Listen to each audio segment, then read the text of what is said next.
ایک شخص دوسرے کے ساتھ جا رہا تھا، اس نے دیکھا شہر میں بڑی بڑی بلڈنگز ہیں، بڑی بڑی گاڑیاں ہیں اور بڑے شاہانہ مکانات ہیں۔ اپنے دوست سے کہنے لگا، یار جب یہ چیزیں تقسیم ہو رہی تھی اس وقت ہم کہاں تھے؟ ہمیں تو ان میں سے کچھ بھی نہیں ملا۔ اس نے کہا، میں تیرے سوال کا جواب دیتا ہوں۔ اس نے بازو سے پکڑا اور اسی شہر کے بڑے ہسپتال میں لے گیا۔ کہا، دیکھو کسی کے گردے کام نہیں کر رہے، ڈائلسس ہو رہے ہیں، کسی کی آنکھوں کا آپریشن ہو رہا ہے، کسی کے دل کا آپریشن ہو رہا ہے، کسی کی ٹانگ کٹی ہوئی، کسی کے دماغ پہ چوٹ لگی ہوئی، کسی طرح کے مرض میں مبتلا ہے، کوئی کسی بیماری میں۔ کہا، جب یہ بیماریاں تقسیم ہو رہی تھی اس وقت ہم کہاں؟ اس نے کہا، اللہ کا شکر ہے جس نے ان ابتلاؤں سے، آزمائشوں سے، بیماریوں سے ہمیں محفوظ فرما دیا ہے۔ حضرات گرامی، عافیت ایک بہت بڑی نعمت ہے۔ عافیت کا مطلب سلامتی، عافیت کا مطلب حفاظت، عافیت کا مطلب تندرستی، عافیت کا مطلب خیر اور برکت۔ انسان کے جسم میں، اس کی صلاحیتوں میں، دین میں، اس کے گھر میں، اس کے کاروبار میں، اس کے معاملات میں، یہ اتنی بڑی چیز ہے۔ نبی کریم علیہ السلام فرماتے ہیں، لوگوں سب سے افضل دعا یہ ہے، اللہم انی اسألک المعافاۃ فی الدنیا والآخرہ، اے اللہ میں دنیا اور آخرت میں تجھ سے عافیت کا سوال کرتا ہوں۔ اور جب بھی کوئی مسلمان ہوتا، نبی صلی اللہ علیہ وسلم جو دعا سکھاتے اس میں ایک کلمہ یہ بھی، وعافنی، اللہ مجھے عافیت عطا فرما، عافیت عطا کر دے۔ اور نبی کریم علیہ السلام کے چچا حضرت عباس نے جب سوال کیا، اللہ کے رسول مجھے کچھ سکھا دیجئے، میں اللہ تعالیٰ سے دعا کروں، فرمایا صلی اللہ العافیہ، تم اللہ سے عافیت کا سوال کیا کرو۔ چچا کچھ دنوں کے بعد دوبارہ آئے، پھر پوچھا، نبی کریم علیہ السلام نے فرمایا، چچا وہی جواب ہے، اللہ سے دنیا اور آخرت میں عافیت کا سوال کیا کرو، اس سے بڑی کوئی چیز نہیں ہے۔ اور ہم سب کو، پوری امت کو حکم دیا، صلی اللہ علیہ والعافیہ، لوگوں اللہ رب العزت سے درگزر کرنے کا اور عافیت کا سوال کیا کرو۔ اسلام کے بعد عافیت سے بڑی کوئی نعمت نہیں ہے، سب سے بڑی نعمت عافیت۔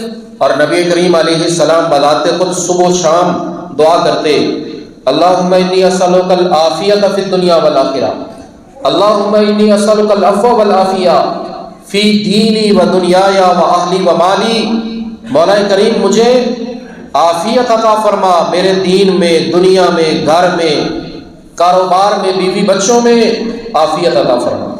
اور 3 دفعہ تعلیم دی کہ یہ دعا صبح و شام پڑھنی چاہیے، اللہم عافنی فی بدنی، اللہم عافنی فی سمعی، اللہم عافنی فی بصری، لا الہ الا انت، مولا کریم مجھے اپنے جسم میں عافیت عطا فرما، اللہ میرے کانوں کو عافیت عطا فرما، اللہ میری آنکھوں کو عافیت عطا فرما۔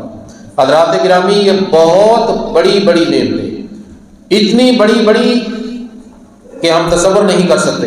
جب انسان کے پاس یہ نعمتیں موجود ہوں تو قدر و قیمت کا احساس نہیں ہوتا۔ ہمارے ایک دوست کام کرتے ہیں، ایک دن بات ہوئی، کہتے ہیں طبیعت خراب رہتی ہے، دھوپ میں نہیں بیٹھا جاتا۔ میں نے کہا وجہ کیا ہے؟ کہتے ہیں اتنی ٹف ڈیوٹی ہے کہ چھٹی کوئی نہیں، عید والے دن بھی چھٹی نہیں ہے اور دھوپ میں ہی نہیں بیٹھ سکتے۔ حضرات دھوپ میں بیٹھنا کتنی بڑی نعمت ہے۔ ایک دوست، ان کے والد صاحب ایک عرصے تک بیمار رہے اور وفات پا چکے ہیں، کہنے لگے کہ والد صاحب کا جو معدے کا سسٹم یہ بنا ہے کہ پخانے کا نظام بند ہو گیا ہے، لہذا کچھ دنوں کے بعد میڈیسن اس کام کے لیے دینی پڑتی ہے اور انتظار کرنا پڑتا ہے اور پھر صفائی کا وہ سارا پروسیس ہوتا ہے۔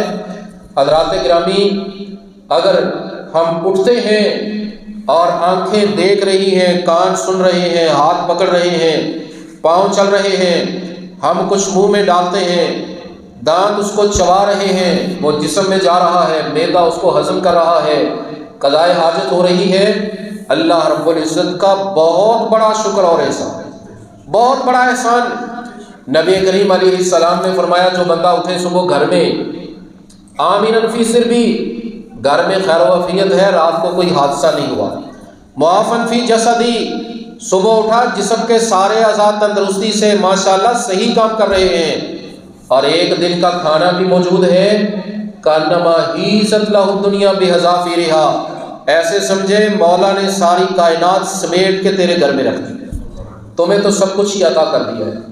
وگرنہ گھروں میں سب کچھ موجود ہے، لیکن کوئی نہ کوئی ایسی بیماری، پریشانی، آفت ہے، اس کو استعمال نہیں کر سکتے۔ حضرات گرامی، رب کائنات نے اولاد دی ہے، تندرست ہے، صحت مند ہے، اللہ کا شکر ادا کرے۔ کتنے لوگوں کے گھروں میں اولاد ہے لیکن معذور بچہ ہے، ساری زندگی اس کو سنبھالنا بڑا مسئلہ ہے، اور ہسپتالوں کا کبھی چکر لگا کے دیکھیں حالات کیا ہے۔ اللہ رب العزت سے عافیت کا ہمیشہ سوال کرتے رہنا، اللہم انی اسألک العافیت فی الدنیا والآخرہ، بس اللہ تو ہی رحمت فرما، دنیا اور آخرت میں عافیت عطا فرما۔ حضرات سجدوں کے درمیان بھی جو دعا سکھائی گئی اس میں بھی وعافنی، اللہ عافیت عطا فرما۔ دعائے وطر میں یہ سکھایا گیا وعافنی فی من عافیت، اللہ مجھے عافیت عطا فرما۔ اور ایک شخص نے پوچھا اللہ کے رسول، اذان اور تکبیر کے درمیان قبولیت کا وقت ہے، کون سی دعا کروں؟ نبی کریم علیہ السلام نے فرمایا دنیا اور آخرت کی عافیت کا سوال کر لو، یہ بہت بڑی چیز ہے۔ لیلۃ القدر صدیقہ کائنات کہتی ہیں رضی اللہ عنہا، اگر مجھے لیلۃ القدر مل جائے میں اللہ سے یہی دعا کروں، اللہم انی اسألک العفو والعافیہ، اللہ بس عافیت عطا فرما دے۔ حضرات گرامی جنازہ پڑھتے ہیں، اس میں بھی ایک دعا اللہم اغفر لہ وارحمہ وعافہ، اللہ اسے عافیت دے دے۔ اور قبرستان میں بھی جائیں تو تعلیم کیا ہے؟ دعا پڑھیں السلام علیکم اہل القبور من المؤمنین والمسلمین وإنا انشاء اللہ بکم للاحقون نسأل اللہ لنا ولکم العافیہ، ہم اللہ سے تمہارے لیے بھی اور اپنے لیے بھی عافیت کا سوال کرتے ہیں۔ عافیت کی ضرورت زندوں کو بھی اور مردوں کو بھی۔ اللہ ہم سب کو اپنی طرف سے عافیت عطا فرمائے اور ہمیں اپنی جناب سے ہماری ضروریات اور ہماری جو محتاجیاں ہیں اپنے فضل و کرم سے دور فرمائے، اور اپنے سوا ہر کسی کی محتاجی سے ہم سب کو محفوظ فرمائے۔